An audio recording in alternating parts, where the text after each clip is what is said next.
Hi friends, നമ്മൾ ഇന്ന് നോക്കാൻ പോകുന്നത് കേരളത്തിലെ ജനകീയ പ്രക്ഷോഭങ്ങളുടെ പാർട്ട് 2 ആണ്. ശുചീന്ദ്രം സത്യാഗ്രഹം.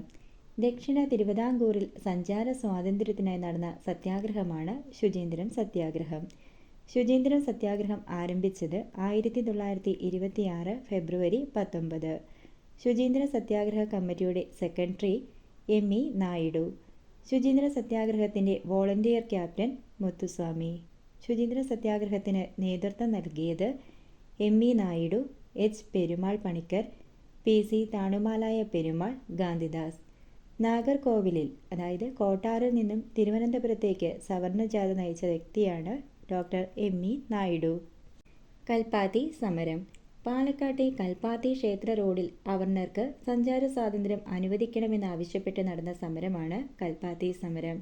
കൽപ്പാത്തി സമരത്തിന് പിന്തുണ പ്രഖ്യാപിച്ച സംഘടന ആര്യസമാജം. കേരളത്തിലെ നിയമലംഘന പ്രസ്ഥാനം. നിയമലംഘന പ്രസ്ഥാനം ആരംഭിച്ച വർഷം 1930. കേരളത്തിലെ ഉപ്പ് സത്യാഗ്രഹ കേന്ദ്രങ്ങളാണ് കണ്ണൂർ ജില്ലയിലെ പയ്യന്നൂർ, കോഴിക്കോട് ജില്ലയിലെ ബേപ്പൂർ. കേരളത്തിൽ ഉപ്പ് സത്യാഗ്രഹത്തിന് നേതൃത്വം നൽകിയത് K. Kelappan, K. Madhavan Nair, E. Moidu Maulavi. Kozhikode കടപ്പുറത്ത് ഉപ്പ് സത്യാഗ്രഹത്തിന് നേതൃത്വം നൽകിയവർ മുഹമ്മദ് അബ്ദുൾ റഹ്മാൻ, പി. കൃഷ്ണപിള്ള. കേരളത്തിൽ ഉപ്പ് സത്യാഗ്രഹത്തിൻ്റെ പ്രധാന വേദിയായ സ്ഥലമാണ് പയ്യന്നൂർ. കേരളത്തിൽ ഉപ്പ് സത്യാഗ്രഹത്തിൽ കെ. കേളപ്പനോടൊപ്പം പങ്കെടുത്തവർ 32. കെ. കേളപ്പൻ്റെ നേതൃത്വത്തിൽ ഉപ്പ് സത്യാഗ്രഹ ജാഥ ആരംഭിച്ചത് 1930 ഏപ്രിൽ 13. ഉപ്പ് സത്യാഗ്രഹ ജാഥ പയ്യന്നൂരിലെത്തിയത് 1930 ഏപ്രിൽ 21. കെ. കേളപ്പൻ അറസ്റ്റ് വരിച്ചതിനു ശേഷം ഉപ്പ് സത്യാഗ്രഹത്തിന് നേതൃത്വം നൽകിയത് മൊയ്യാരത്ത് ശങ്കരൻ. ഉപ്പ് സത്യാഗ്രഹ സ്മാരകം സ്ഥിതി ചെയ്യുന്നത് ഉളിയത്തുകടവ്, പയ്യന്നൂർ. രണ്ടാം ബർദോളി എന്നറിയപ്പെടുന്നത് പയ്യന്നൂർ. പാലക്കാട് നിന്നുള്ള ഉപ്പ് സത്യാഗ്രഹത്തിന് നേതൃത്വം നൽകിയത് ടി. ആർ. കൃഷ്ണസ്വാമി അയ്യർ. ഉപ്പ് സത്യാഗ്രഹത്തെ തുടർന്ന് നിരാഹാരം നടത്തി മരണപ്പെട്ട സത്യാഗ്രഹിയാണ് പി.സി. കുഞ്ഞിരാമൻ അടിയോടി. വരിക വരിക സഹചരെ എന്ന് തുടങ്ങുന്ന ഗാനം ഏത് സത്യാഗ്രഹത്തിൻ്റെ മാർച്ചിങ് ഗാനമാണ്? ഉപ്പ് സത്യാഗ്രഹം, കേരളം. നിയമലംഘന പ്രസ്ഥാനത്തിൻ്റെ ഭാഗമായി നടന്ന പ്രവർത്തനങ്ങളാണ് വിദേശ വസ്തു ബഹിഷ്കരണം, മദ്യഷാപ്പ് പിക്കറ്റിങ്ങുകൾ, ഖാദി പ്രചരണം. ഗുരുവായൂർ സത്യാഗ്രഹം. എല്ലാ ഹിന്ദുക്കൾക്കും ക്ഷേത്രപ്രവേശനം വേണമെന്നാവശ്യവുമായി KPCCയുടെ നേതൃത്വത്തിൽ നടന്ന പ്രക്ഷോഭം. ഗുരുവായൂർ സത്യാഗ്രഹം 1931-32 കാലയളവ്. ഗുരുവായൂർ സത്യാഗ്രഹം ആരംഭിച്ചത് 1931 നവംബർ 1. ഗുരുവായൂർ സത്യാഗ്രഹത്തിന് നേതൃത്വം നൽകിയത് കെ. കേളപ്പൻ. ഗുരുവായൂർ ക്ഷേത്രപ്രവേശന പ്രചരണ കമ്മിറ്റിയുടെ ക്യാപ്റ്റൻ ടി. സുബ്രഹ്മണ്യൻ തിരുമുമ്പ്. ഗുരുവായൂർ സത്യാഗ്രഹത്തിൻ്റെ volunteer captain A.K. Gopalan. K. Kelappan നിരാഹാര സത്യാഗ്രഹം ആരംഭിച്ചത് 1932 സെപ്റ്റംബർ 21. ഗാന്ധിജി ഇടപെട്ട് നിരാഹാര സത്യാഗ്രഹം പിൻവലിച്ചത് 1932 ഒക്ടോബർ 2. ഗുരുവായൂർ ക്ഷേത്രമണിയടിച്ച ആദ്യത്തെ അബ്രാഹ്മണൻ പി. കൃഷ്ണപിള്ള. ഗുരുവായൂർ സത്യാഗ്രഹത്തിൽ ക്രൂരമായി മർദ്ദനമേറ്റ സത്യാഗ്രഹ നേതാവാണ് പി. കൃഷ്ണപിള്ള. ഏത് ക്ഷേത്രപ്രവേശനവുമായി ബന്ധപ്പെട്ടാണ് ജനഹിത പരിശോധന നടത്തിയത്? ഗുരുവായൂർ സത്യാഗ്രഹ കാലത്ത് ഗുരുവായൂർ ക്ഷേത്രം നിലനിന്നിരുന്ന താലൂക്കാണ് പൊന്നാനി. കേരളത്തിലെ ആദ്യത്തെ മഹിളാ സമ്മേളനം നടന്നത് 1931. കോൺഗ്രസിൻ്റെ വടകര സമ്മേളനത്തിൻ്റെ ഭാഗമായാണ് സമ്മേളനം നടന്നത്. മഹിളാ സമ്മേളനത്തിന് നേതൃത്വം നൽകിയത് A.V. കുട്ടിമാളു അമ്മ മലബാറിൽ നിന്ന്, അക്കാമ ചെറിയാൻ ആനി മസ്ക്രേൻ തിരുവിതാംകൂറിൽ നിന്ന്. നിവർത്തന പ്രക്ഷോഭം. സർക്കാർ ഉദ്യോഗങ്ങളിലും നിയമസഭയിലും ജനസംഖ്യാനുപാതികമായി സംവരണം വേണമെന്നാവശ്യപ്പെട്ട് ക്രിസ്ത്യൻ, മുസ്ലിം, ഈഴവ സമുദായക്കാർ 1932 ആരംഭിച്ച പ്രക്ഷോഭമാണ് നിവർത്തന പ്രക്ഷോഭം. നിവർത്തന പ്രക്ഷോഭത്തിന് പിന്നിൽ പ്രവർത്തിച്ച സംഘടനയാണ് അഖില തിരുവിതാംകൂർ സംയുക്ത രാഷ്ട്രീയ സമിതി. സംയുക്ത രാഷ്ട്രീയ സമിതിയുടെ പ്രധാന നേതാക്കളാണ് സി. കേശവൻ, N.V. ജോസഫ്. നിവർത്തന പ്രക്ഷോഭത്തിൻ്റെ പ്രമുഖ നേതാക്കളാണ് C. Keshavan, T.M. Varghese, N.V. Joseph, P.K. കുഞ്ഞ്. നിവർത്തനം എന്ന വാക്കിൻ്റെ ഉപജ്ഞാതാവ് I.C. ചാക്കോ. കേരളത്തിൽ സാമുദായിക സംവരണം ലഭിക്കുന്നതിന് കാരണമായ പ്രക്ഷോഭമാണ് നിവർത്തന പ്രക്ഷോഭം. നിവർത്തന പ്രക്ഷോഭത്തിൻ്റെ മുഖപത്രമായി കണക്കാക്കപ്പെടുന്നത് കേരള കേസരി. നിവർത്തന പ്രക്ഷോഭവുമായി ബന്ധപ്പെട്ട് കോഴഞ്ചേരി പ്രസംഗം നടത്തിയത് സി. കേശവൻ 1935. നിവർത്തന മെമ്മോറിയൽ നിരാകരിച്ച ദിവാനാണ് ടി. ഓസ്റ്റിൻ. PSCയുടെ രൂപീകരണത്തിന് കാരണമായ പ്രക്ഷോഭമാണ് നിവർത്തന പ്രക്ഷോഭം. തിരുവിതാംകൂർ പബ്ലിക് സർവീസ് കമ്മീഷൻ രൂപീകൃതമായ വർഷം 1936. കേരള പബ്ലിക് സർവീസ് കമ്മീഷനായി മാറിയ വർഷം 1956. തിരുവിതാംകൂർ പബ്ലിക് സർവീസ് കമ്മീഷന്റെ ആദ്യ പബ്ലിക് സർവീസ് കമ്മീഷണറാണ് GD നോക്സ്. ക്ഷേത്രപ്രവേശന പ്രക്ഷോഭം. തിരുവിതാംകൂറിൽ ക്ഷേത്രപ്രവേശന പ്രക്ഷോഭം ആരംഭിച്ചത് TK മാധവൻ. എല്ലാ ജാതിയിൽപ്പെട്ടവർക്കും ക്ഷേത്രപ്രവേശനം അനുവദിക്കണമെന്നാവശ്യപ്പെട്ട് TK മാധവൻ ശ്രീമൂലം പ്രജാസഭയിൽ പ്രമേയം അവതരിപ്പിച്ച വർഷം 1919. 1923 കാക്കനാട് കോൺഗ്രസ് സമ്മേളനത്തിൽ ഐത്തോച്ചാടന പ്രമേയം അവതരിപ്പിച്ചത് TK മാധവൻ. മധ്യ തിരുവിതാംകൂറിലെ വൈക്കം ക്ഷേത്രത്തിന്റെ പരിസരത്ത് പൊതുവഴികൾ സമസ്ത ജാതിക്കാർക്കുമായി തുറന്നു കൊടുക്കണമെന്നാവശ്യപ്പെട്ടുകൊണ്ട് നടന്ന സത്യാഗ്രഹമാണ് വൈക്കം സത്യാഗ്രഹം. ഇന്ത്യയിൽ ഐത്തത്തിനെതിരെ നടന്ന ആദ്യത്തെ സംഘടിത സമരമാണ് വൈക്കം സത്യാഗ്രഹം. ക്ഷേത്രപ്രവേശനത്തെ സംബന്ധിച്ച് അന്വേഷണം നടത്തി റിപ്പോർട്ട് സമർപ്പിക്കുന്നതിന് 1932 തിരുവിതാംകൂർ സർക്കാർ നിയോഗിച്ച കമ്മിറ്റിയുടെ അധ്യക്ഷനാണ് VS സുബ്രഹ്മണ്യ അയ്യർ. 1934 റിപ്പോർട്ട് സമർപ്പിക്കുകയുണ്ടായി. ചെങ്ങന്നൂരിൽ 1935 നവംബർ 3 നടന്ന ഹരിജൻ സമ്മേളനത്തിന് അധ്യക്ഷത വഹിച്ച വ്യക്തിയാണ് G. രാമചന്ദ്രൻ.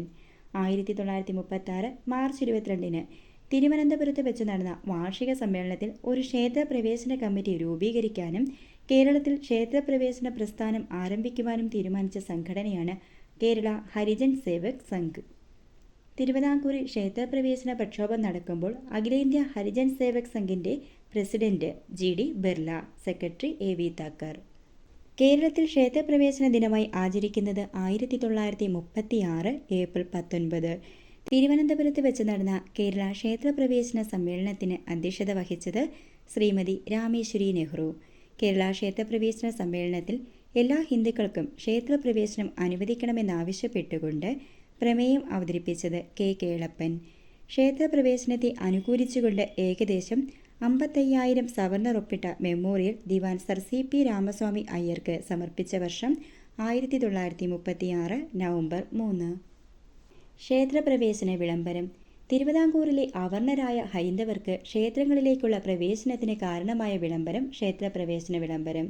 ശ്രീ ചിത്തിര തിരുനാൾ മഹാരാജാവ് ക്ഷേത്രപ്രവേശന വിളംബരം പുറപ്പെടുവിച്ചത് 1936 നവംബർ 12. ക്ഷേത്രപ്രവേശന വിളംബരം പുറപ്പെടുവിക്കാൻ ശ്രീ ചിത്തിര തിരുനാളിനെ പ്രേരിപ്പിച്ച വ്യക്തി സർ CP രാമസ്വാമി അയ്യർ. ക്ഷേത്രപ്രവേശന വിളംബരം എഴുതി തയ്യാറാക്കിയത് ഉള്ളൂർ S. പരമേശ്വരയ്യർ. ആധുനിക തിരുവിതാംകൂറിന്റെ മാഗ്നാ കാർട്ട എന്നറിയപ്പെടുന്നത് ക്ഷേത്രപ്രവേശന വിളംബരം. കേരളത്തിന്റെ മാഗ്നാ കാർട്ട എന്നറിയപ്പെടുന്ന സംഭവം ക്ഷേത്രപ്രവേശന വിളംബരം. ആധുനിക കാലത്തെ മഹാത്ഭുതം, ജനങ്ങളുടെ അധ്യാത്മ വിമോചനത്തിന്റെ ആധികാരിക രേഖയായ സ്മൃതി എന്നിങ്ങനെ ക്ഷേത്രപ്രവേശന വിളംബരത്തെ വിശേഷിപ്പിച്ചത് ഗാന്ധിജി. ഗാന്ധിജി തന്റെ അവസാന കേരള സന്ദർശനത്തെ ഒരു തീർത്ഥാടനമെന്ന് വിശേഷിപ്പിച്ചത് ക്ഷേത്രപ്രവേശന വിളംബരത്തിന്റെ പശ്ചാത്തലത്തിലാണ്. ആധുനിക കാലത്തെ ഏറ്റവും അഹിംസാത്മകവും രക്തരഹിതവുമായ വിപ്ലവമെന്ന് ക്ഷേത്രപ്രവേശന വിളംബരത്തെ വിശേഷിപ്പിച്ചത് C. രാജഗോപാലാചാരി.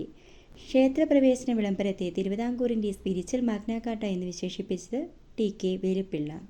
ക്ഷേത്രപ്രവേശന സ്വാതന്ത്ര്യം ഫലപ്രദമായി ഉപയോഗിക്കുന്നതിനായി ചില നിയമങ്ങൾ പ്രാബല്യത്തിൽ വരുത്തിക്കൊണ്ട് ശ്രീ ചിത്തിര തിരുനാൾ വിളംബരം പുറപ്പെടുവിച്ച വർഷം 1936 നവംബർ 24. ക്ഷേത്രപ്രവേശന വിളംബര സ്മാരക കമ്മിറ്റിയുടെ പ്രസിഡന്റ് ചങ്ങനാശ്ശേരി K. പരമേശ്വരപിള്ള. തിരുവനന്തപുരത്ത് മഹാരാജ ശ്രീ ചിത്തിര തിരുനാളിന്റെ പ്രതിമ സ്ഥാപിക്കാൻ തീരുമാനിച്ച സംഘടന ക്ഷേത്രപ്രവേശന വിളംബര സ്മാരക കമ്മിറ്റി. 1939 ജനുവരി 26 ബീക്കാനീറിലെ മഹാരാജാവ് തറക്കല്ലിട്ട പ്രതിമയുടെ അനാച്ഛാദനം 1940 ജൂലൈ 20 ധോൽപൂരിലെ മഹാരാജാവ് നിർവഹിച്ചു. പ്രതിമയോടൊപ്പം ക്ഷേത്രപ്രവേശന വിളംബരം സംസ്കൃതം, ഇംഗ്ലീഷ്, മലയാളം, തമിഴ് എന്നീ ഭാഷകളിൽ ആലേഖനം ചെയ്ത് സ്ഥാപിച്ചു. മലബാർ ക്ഷേത്രപ്രവേശന ബിൽ പ്രസിദ്ധീകരിച്ച വർഷം 1938 ഓഗസ്റ്റ് 30. മദ്രാസ് നിയമനിർമ്മാണ സഭയിൽ 1938 ഡിസംബർ 1 മലബാർ ക്ഷേത്രപ്രവേശന ബിൽ അവതരിപ്പിച്ചത് C. രാജഗോപാലാചാരി. മലബാർ ക്ഷേത്രപ്രവേശന ബില്ലിന് മദ്രാസ് ഗവർണറുടെ അംഗീകാരം ലഭിച്ചത് 1939 ജനുവരി 18. മലബാർ ക്ഷേത്രപ്രവേശന ബിൽ വൈസ്രോയി അംഗീകരിച്ചത് 1947 മെയ് 11. മലബാർ ക്ഷേത്രപ്രവേശന സ്വാഗത കമ്മിറ്റിയുടെ പ്രസിഡന്റ് കിടുവത്ത് കൃഷ്ണൻ നായർ 1947 മെയ് 31. മലബാറിൽ ക്ഷേത്രപ്രവേശന വിളംബരം നടന്നത് 1947 ജൂൺ 2. കൊച്ചിയിൽ ക്ഷേത്രപ്രവേശന വിളംബരം നടന്നത് 1947 ഡിസംബർ 20. ഇലക്ട്രിസിറ്റി സമരം. തൃശൂരിൽ വൈദ്യുതി വിതരണം നടത്തുന്നതിന് ഒരു സ്വകാര്യ കമ്പനിക്ക് അനുവാദം നൽകിയ ദിവാൻ ഷൺമുഖം ചെട്ടിക്കെതിരായി നടത്തിയ പ്രക്ഷോഭമാണ് വൈദ്യുതി പ്രക്ഷോഭം.